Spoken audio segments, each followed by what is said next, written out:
আসসালামু আলাইকুম viewers, welcome to Moon Siyami recipe. আজ আমি আপনাদের সাথে শেয়ার করছি দেশি ঝাল ঝাল চিকেন কারি রেসিপি।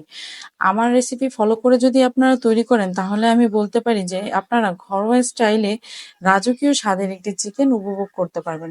তো চলুন রেসিপিটি স্টার্ট করা যাক। এর জন্য প্যানে আমি তেল ঢেলে নিচ্ছি। তেল গরম হলে আমি অ্যাড করছি শুকনো মশলাগুলো। এখানে আমি 2টা মাঝারি সাইজের জয়িত্রী, 8টার মতো এলাচ নিয়েছি, একটা বড় এলাচ নিয়েছি, 7টার মতো লবঙ্গ, তেজপাতা এবং 2টি দারুচিনি নিয়েছি। এগুলো তেলে একটু নেড়েচেড়ে তারপরে আমি অ্যাড করছি দেড় কাপের মতো পেঁয়াজ কুচি। পেঁয়াজটা আমি লাইট গোল্ডেন ব্রাউন করে ভেজে নেব। এতে করে পেঁয়াজের একটি খুব সুন্দর স্মেল পুরো রান্নায় ছড়িয়ে যাবে। সুন্দরভাবে পেঁয়াজটা ভাজবো, খেয়াল রাখবো যাতে পেঁয়াজগুলো পুড়ে না যায়। এই দেখেন লাইট ব্রাউন কালার কিন্তু ভাজা হয়ে গিয়েছে আমার পেঁয়াজগুলো। এখন আমি এতে অ্যাড করছি 2 চা চামচ, 2 চা চামচ অ্যাড করছি রসুন বাটা, 3 চা চামচ অ্যাড করে নিলাম আদা বাটা।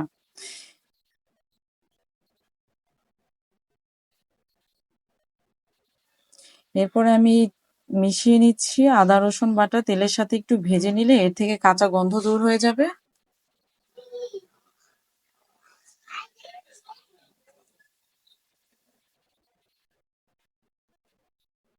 একটু নেড়ে চেড়ে কষিয়ে নিচ্ছি।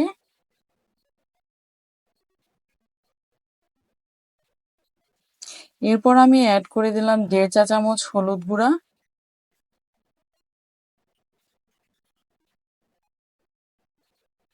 যেহেতু আমি ঝাল ঝাল স্পাইসি চিকেন রান্না করব দেশি, তার জন্য আমি এখানে 3 চা চামচ মরিচের গুঁড়া অ্যাড করে নিলাম। ঝালটা আপনারা যে যার পছন্দ অনুযায়ী পরিমাণ মতো নিয়ে নেবেন। তারপর নেড়ে চেড়ে মিশিয়ে নেব।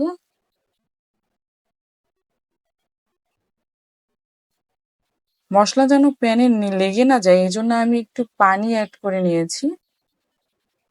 যেহেতু শুকনো মশলা লেগে যাওয়ার একটা চান্স রয়েছে, এই জন্য পানি অ্যাড করে তারপরে আমি অ্যাড করেছি 2 চা চামচ ধনিয়া গুঁড়া। খুব সুন্দরভাবে নেড়ে চেড়ে মিশিয়ে নেব ধনিয়া গুঁড়া। মশলাগুলো এভাবে স্টেপ বাই স্টেপ দিয়ে নেড়েচেড়ে যদি মিশিয়ে নেন তাহলে মশলার ফ্লেভারটা খুব সুন্দরভাবে ছড়িয়ে যাবে পুরো তরকারি।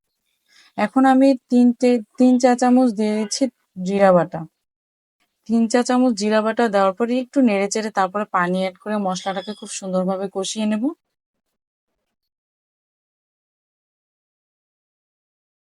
এখন আমি অ্যাড করে দিচ্ছি পরিমাণ মতো লবণ। লবণটা দিয়ে খুব সুন্দরভাবে কষিয়ে নেব। একটু পানি অ্যাড করে মশলাটা ভালোভাবে কষিয়ে নিচ্ছি। দেখুন মশলাটা কিন্তু ভুনা ভুনা হয়ে গিয়েছে, এর উপর থেকে কিন্তু তেলটা উঠে এসেছে। এখন আমি অ্যাড করছি দেশি চিকেন, ধুয়ে রেখেছি, কেটে ধুয়ে পরিষ্কার করে রাখা দেশি চিকেনটা অ্যাড করে নেড়েচেড়ে কষিয়ে নিচ্ছি খুব সুন্দরভাবে। এখন ঢাকনা দিয়ে অল্প আঁচে এটাকে খুব সুন্দরভাবে কষিয়ে নিতে হবে। বারবার ঢাকনা খুলে উল্টিয়ে পাল্টিয়ে নেড়ে দেব। মশলা কষানোর সময় এর গা থেকে যে পানিটা বের হবে, এটা চিকেনের গা থেকে যে পানিটা বের হবে এটা খুব সুন্দরভাবে চিকেন যেন অ্যাবজর্ব করে সেই ব্যাপারটা খেয়াল রাখতে হবে। পানি শুকিয়ে এলে দেন তারপরে আমি পানি অ্যাড করে দিচ্ছি মশলা কষিয়ে। পরিমাণ মতো পানিটা অ্যাড করে দিতে হবে চিকেন সেদ্ধ হওয়ার জন্য যতটুকু পানির প্রয়োজন আর কি। এরপরে মিডিয়াম হাই হিটে খুব সুন্দরভাবে চিকেনটাকে কুক করে নিতে হবে। তো চিকেনের কলিজা ছিল, এটা আমি অ্যাড করে দিচ্ছি। এখন ঢাকনা দিয়ে ঢেকে রাখছি কুক না হওয়া পর্যন্ত, যতক্ষণ না রান্নাটা কমপ্লিট হয়। তো মাঝে মাঝে আবার উল্টিয়ে পাল্টিয়ে চেক করে নিতে হবে এবং নেড়ে দিতে হবে চিকেন খুব সুন্দরভাবে কুক হয়ে যাওয়ার জন্য। এখন আমি আবার ঢাকনাটা দিয়ে ঢেকে রাখছি।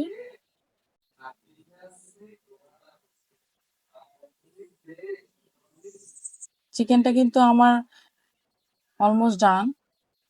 এটা কিন্তু খুব ভালোভাবেই কুক হয়ে গিয়েছে। তো তারপর আমি একটু ঝোলটা শুকিয়ে নিচ্ছি একটু ভুনা ভুনা রাখার জন্য।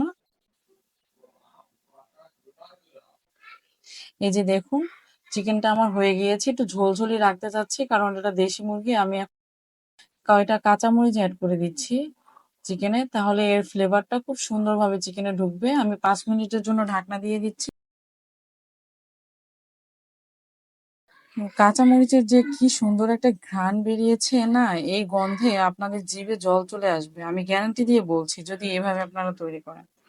এই তো তৈরি হয়ে গেল আমাদের দেশি ঘ্রাণে ভরপুর ঝালঝাল চিকেন কারি। এই চিকেন কারি যদি এক প্লেট গরম ভাতের সাথে না খান, তবে জীবনে বড় একটা স্বাদ মিস করে ফেলবেন।